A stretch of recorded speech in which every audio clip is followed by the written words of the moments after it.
You're on mute, Laura. That's not good. Sorry, Oriel, I was apologising to you. Have we lost Serena?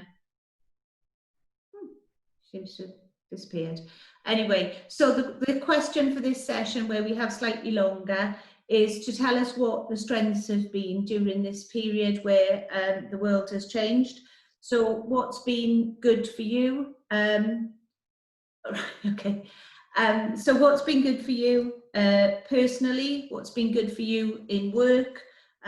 What have been the strengths in your organisation, or perhaps in your street where you live? And who would like to go first? Anyone? I don't mind kicking off. Okay, great, thanks. I think that there's something that what this pandemic has given is a real focus on purpose and what matters. So the clarity of us being able to say what is it that we would want to be achieving in these current kind of months, and a real focus on that and keep reiterating our messages has helped. So communication has been much clearer, much more frequent. Well-being of people have been really at the heart, and that focus on the person, I think that's been incredible, that we've seen that, how teams have looked after each other, how they've been supportive, how quickly then they've been able to respond and be agile. And I think that's even recognised not just in the workplace, I think in communities, in terms of real starting to see community cohesion. But it is interesting, I think, I've seen it was probably greater at the beginning, but as we're easing and coming out of lockdown, which is much more challenging than going into lockdown, is I'm seeing some of those wane, not quite able at the moment. Some of that I think is because clarity, we're losing clarity. There's a real divergence in messaging from government and from different organisations, because we're all seeing it from different lenses and how to come out of lockdown. So you're losing that the clarity of our communication, creating frustration. It is interesting. It's been really the positives at the beginning. Some of that I am seeing to start to wane now, about where we are in this point in time. Okay, brilliant. Thank you very much, Joanne. Nikki, can I ask you? Very similar, actually. The start of lockdown, it was very much everybody coming together. You know, we've got this crisis, we've got to get through it, and the only way we're going to get through it is if we help each other out. What I've started to see now in more recent weeks in a professional context is, because people are trying to make plans, they're almost over planning. And Right. some of that sense of person is being lost because they're trying to get the processes sorted, and not just the one process, but all the what if process scenarios that go with that. So we're entering more of a micromanagey type of world, as opposed to that initial trust and autonomy at lower levels of managers to just get on and get through it. So it's interesting to see the shifts, and I'm just concerned that we don't lose some of that initial person-focused sense of behaviours and expectations we had at the beginning. I think we've got to grip onto those for all we're worth. Lovely. Thank you very much, Nikki. And Oriel, if you're able to join. Kind of tricky because I've got noises off, I think, in the background. So I'm just going to stay on mute at the moment, and I'll jump in when I can in a bit. Sorry. Okay, no worries. Naomi. Yeah, kind of similar actually to what Nikki was saying from my perspective, is that at the beginning we were kind of very willing to kind of just go with it and see what happened, and just kind of didn't really, there wasn't like loads of emphasis on kind of planning. It was like, let's see if this works and kind of go with it. but now as we're kind of getting towards like things changing, now I can see kind of the team, even of kind of the young people going, oh, but we need to plan this a bit more. We need to spend weeks planning, and it takes us weeks to plan a meeting, to plan what we're going to do, rather than kind of we were set up within 2 weeks right at the beginning. So it's just, yeah, we're kind of falling back into the processes a bit more that we were kind of ignoring beforehand. Lovely, thank you. And Kieran? Yeah, I think personally and professionally, I think what I've liked is that I think we've got a better sense of perspective about what's important. I think with Brexit and everything else, there just seemed to be a lot of division, just a very negative attitude. I didn't really feel very comfortable about the country I was living in, just in terms of its mindset. And I think that's abruptly changed, and people are caring for each other a lot more now, and that sort of, definitely sort of reduced. But I just hope that it doesn't sort of. I hope we've kind of learnt the lesson from that. It doesn't, as we ease lockdown restrictions, we don't ease back into those kind of older behaviours. Really, it'll just be interesting to see how we deal with that. Right. So from all of your perspective, really, just to summarise, is that in the beginning there was this kind of activity around getting everything set up and flexibility, and that trust was there in allowing people to do that and to be innovative and flexible. And now, as we seem to be coming out, we're kind of going back to a little bit of how it was with that micromanaging and planning, which takes a very long time, as you said, to set up a meeting, which we could have done a couple of weeks ago, like that, really. So is there anything else from your perspective that you think has been a real strength from either yourself that you've discovered or from your organisation? For me, I think I've always been pretty good at that sense of distributing leadership and just trusting people to do the roles that they've been employed to do and not interfere, because it slows things down. And it's something that actually that whole perspective and seeing people empowered through that is something that I think is crucial for anyone in a leadership position to try and hold on to and maintain, because the easiest thing to do is to go on the defensive now and get scared because everybody's got a little bit too much control and power, and go and hide behind a spreadsheet and a flow chart or a process again. It's maintaining that sense of curiosity, I guess, and letting people breathe in the role that they're doing. Okay. And has there been any major changes that you would really, I mean, this is going on a little bit to the next question, but is there any significant changes that you really want to keep and not lose that have happened? Anyone? For me, it's maintaining I've never liked the phrase physical distancing, social distancing, sorry. We might have been physically distant, but we've maintained those social connections and rethinking the way we meet with each other. We don't have to commute for an hour and a half to 2 hours to sit in a meeting for 2 hours to discuss something that we already knew what the outcome was going to be. So I would want to keep some of these technological ways of connection, and then using the times that we are together in a much more meaningful and impactful way. Right, lovely. Thank you very much. Okay, I think we're going to go. Kieran, did you want to come in with something? Oh. No, go on. Go on. Hi everyone, again, and sorry about last time. Okay, so having just listened to Charlotte talking and burning those platforms, is there anything that anybody would like to contribute about some of the things that you've been forced to do as leaders, and forced to change some of the way that you've worked, and some of the things that you want to stick. Nikki already talked about that, kind of not going back to those physical meetings unnecessarily.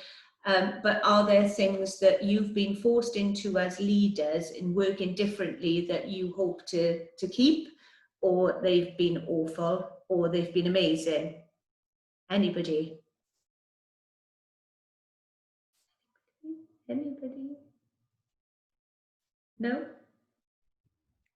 I don't want to be the only one that talks. So, oh, Joe, you look like you were going to say something, so you go first. I was trying to find my mute button. I think there's been something about being, at this time, more present in the moment, to have that more connectivity, to actually show vulnerability and really be, and not that in a kind of a passive way, is there's been no blueprint for this COVID. We haven't got all the answers, and to be able to be really truly honest and open and be able to communicate. You know, I've been very much saying, we need your engagement right across the business to help shape the answers and showing that vulnerability. And I think that's really important in terms of building those trusting relationships, and that's something that I would want to continue.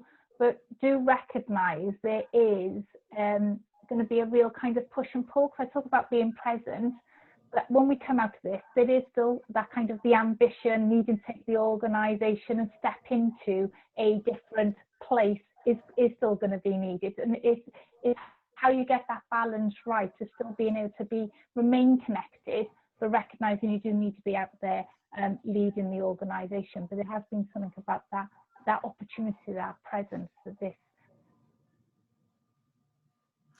Okay. All right, your mute button went on just at the end then, sorry. We just missed the last bit, but that's fine. Kieran, did you want to? Yeah, I mean, obviously I kind of came into a new job during lockdown, and it was a new area. I'd never worked in this area before. So I was forced into asking help is not the right word, but I perhaps wouldn't have, had I come in under different conditions this early on in my job, I might have not spoken to people like Joe. I had a really good conversation with Joe, this morning, because just to sort of hear from her in terms of what her experience was and what she's been doing, and sort of, again, I've kind of got a few things there that's kind of really helped me, and I've had a lot of conversations in the last 2 weeks with people I've just never met. I've just kind of seen people on LinkedIn and gone, oh, that sounds interesting, on LinkedIn, and had a conversation. And I had a conversation yesterday with someone from the World Health Organization, and she just flipped my mind upside down in the space of half an hour. It was brilliant. Right, okay. So I think sometimes when you're in a job, you kind of don't have the time to just build those kind of relationships, or just have random conversations with people and see what happens. You kind of go into relationships with what you want out of it, and whereas I've gone into it thinking, I don't know what I want out of it, but you seem like you might have some perspective or knowledge that would be useful. And I have learned so much in the last 2 weeks from talking to people. It's been incredible. And again, using LinkedIn, there's some great articles on LinkedIn, which I perhaps wouldn't have had the time before, but I'm guessing, because I'm on the computer a bit more, you just tend to take a break by then looking at LinkedIn or other stuff. So it's been really good from that perspective. And do you think people are more likely to respond to those requests to speak to other people now, because they also have the time?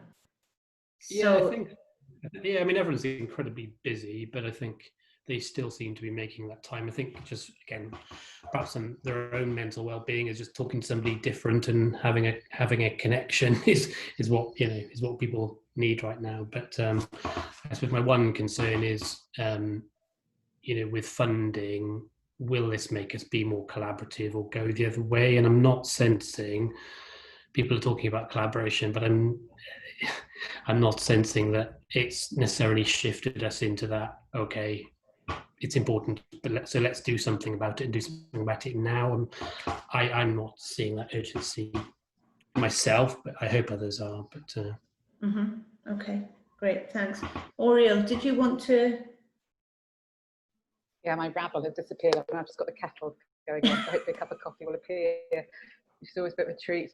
It's interesting, isn't it? I'm coming at this from a slightly different angle because my old life, I ran international development responses and humanitarian responses, so quite a lot of crisis management and communications as well. So felt quite comfortable with going into a massive uncertainty, even though this is a situation obviously that we're all experiencing in a very different way.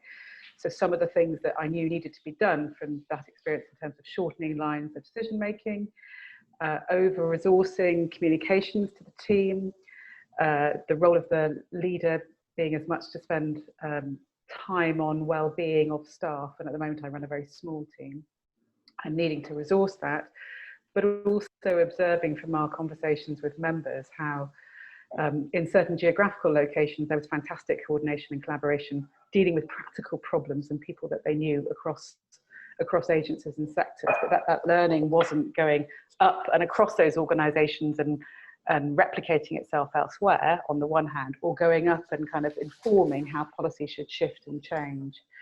So I think that was one thing, and another thing was that the communication was very much between people who already knew each other. So if you didn't know each other, you didn't have a particular problem to solve, you were potentially more excluded from those conversations than others. So unless you're the kind of person who can, search somebody's name, find the person, know who you need to talk to, find out their contact details, get hold of them, then I think there's potentially a double whammy there in terms of that blockage for finding the people that you need to, particularly when everybody's at home and not having those chance conversations and that Kieran was talking about in terms of, you're out and about, you're having, so my role, running a think tank, so we're not an organisation delivering services to people, and therefore the demand for our work has not experienced that huge shift. We're in the situation of being able to say, actually, we can take a step back and think about that, what Charlotte was talking about now in terms of purpose. What is the purpose of what we're trying to do? And put quite a lot of effort into cross-pollinating and cross-fertilisation of ideas and convening, bringing people together from different sectors. Because again, washing up now, sorry. Conversations happening still very much in siloed ways. And actually these are problems that are not defined and labelled by the policy sector they happen to be funded by. So thinking through, one of the things, so I think that, so there's that. And then from a personal perspective, I think knowing from my old life, working in conflict zones with, tracer bullets overhead and that kind of stuff, and troop movements and things, this is a totally different kettle of fish, clearly. But how you deal with your resources personally and professionally, there's about a 3-month cycle. We used to be sent away outside of the conflict zone to decompress for a week, whether you thought you needed it or not. How are we as leaders enabling our staff really to plug out of everything for at least a week? And I think there's a really tricky tension there between people wanting to feel in control of how they take their leave, annual leave and so forth, and work flexibly and that kind of stuff, and people being told, actually, do you know what, I can see it, but you can't yet, but you need to take a step back, and that's something we're going to get to a lot now. So I've been having conversations with everybody around, I expect you to have taken at least a week off by the end of August, at least, and that's my expectation, very, very clear in that. And I'm about to go on leave, so I'm demob happy, which is why I'm sort of slightly ducking in and out of that is trying to get stuff finished. Similar experience. I know we haven't got much time, but one of the big things I just took from Charlotte's comment was people starting to, burn out. Just as when we all go on leave, we usually get a cold. The whole nation is going to start getting that cold in very different ways. And we've got to be there to support that, but look after ourselves as well. And when we come back, it's another layer of uncertainty, because schools is the thing that, how that works out for people homeschooling or with kids at home or transitioning, all that kind of stuff. So I think there's quite a lot of, but we don't quite know.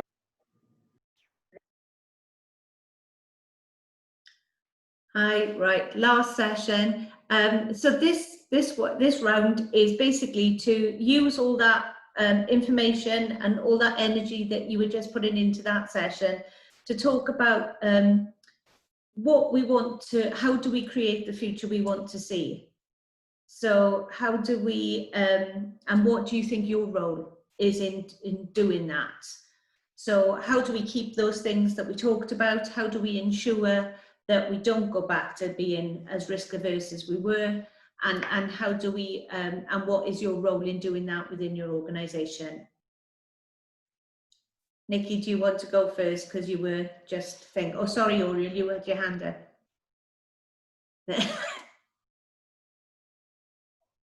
Nikki, do you want to? Okay. I mean, that's a killer question, isn't it, really? In that, what I would like to see happen is I would like to see my senior leadership team stop being so risk averse, stop fiddling about with spreadsheets, and actually maintain that sense of it's almost like a need to achieve mindset rather than need to avoid failure. And it goes back to what we've said already about the trust, the autonomy. If you've given middle managers or even some senior managers these roles, and trust them to get on and support their teams effectively. My role in this, I'm very much a sewage filter, in the nicest possible way, in that I've got to stop that message from my senior leadership team about potential cuts in pay, recruitment freezes, managing the pennies, and still be that compassion focused leader where I'm not trying to get more and more work out of you. What I'm trying to do is support you, look after you, listen to you, and resource you to keep doing the job that you're doing to the best of your ability. Because if I look after you, then the pennies bit will be fine. Seems very simplistic and maybe naive, but for me, it's looking after people first. Right, thank you. Oriel? I think you're right, Nikki, and I think the other thing is that there's less sometimes where we're all dispersed. That role of whoever is the person in the office who looks after everybody else, who whether and there's always one who knows exactly what's going on with whether it's a team or a function or even a whole organisation. Sometimes I think that can default back to whoever is the ultimate leader, and it's too much granularity of information to know about. So it's almost like you have to divvy up and say, okay, I will look after and be explicit about this. I will look after these guys here. You take those, and if there's anything you think I need to know about, let's do that, because there's just so much. Otherwise I could spend all day on the phone talking, or on Zoom or whatever, talking through what's going on for individuals, which is important. But it's not only my job. My job is also to make sure we do what we're meant to be doing. So, we've had, for instance, should we still keep the 9:30 check-in call every morning? And it's getting shorter, sometimes it's longer, but actually everybody really likes it. Fine, let's keep going to it. But I'm the one who says, right, let's talk about work now. We talk about everything else first, and then we talk about work, because that matters, and that sense of connection matters, and it sets the tone for everything else. So that's kind of team-wise.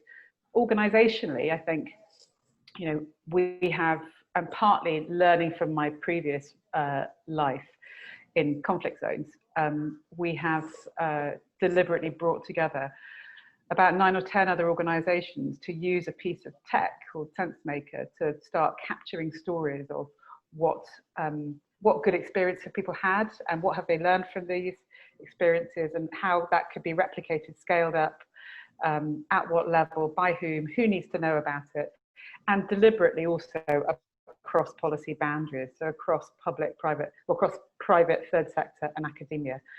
And that's just starting to get off the ground over the next month or so. So some internal training happening this month, and then it'll go public in September probably.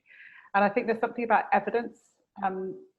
We're going to have lots and lots of learning experiences going on around the country, but there's also got to be some places where it pulls together so that you can compare. For instance, if what audit office are doing within within public sector organisations, how do we know how that's being felt by those that they're commissioning, for instance, and to what extent can we overlay the data to say actually it's being felt or perceived like this within public sector organisations, but felt very differently by everybody else they're working with, and what does that say about collaboration and partnership, for example. So again, something around shortening that line of communication to get examples of what works to decision makers on the one hand, and saying actually this is an opportunity for one, but it may be a barrier for others, but you may not be perceiving it like that because actually our frame of reference has totally changed. I've spoken too much, sorry. Sorry, that's okay. We are going to be thrown away soon. Anybody quickly? Only just to build on what Oriel's saying, because I think capturing the lessons learned now as we go along. So we leave it after, we look through things through rose-tinted glasses, and we really forget what was really painful and what worked really well. And so that learning as we go along is crucially important. But there is a balance in terms of how we do benchmark and compare. So the conversations I've had is we need to do what's right for our organisation and the local communities we serve, and some of our communities are very different. So it's ensuring that we are doing that kind of the check-in, but sometimes we may need to be different, because being different is the right thing to do because of who we know as the communities that we work with and the outlasting group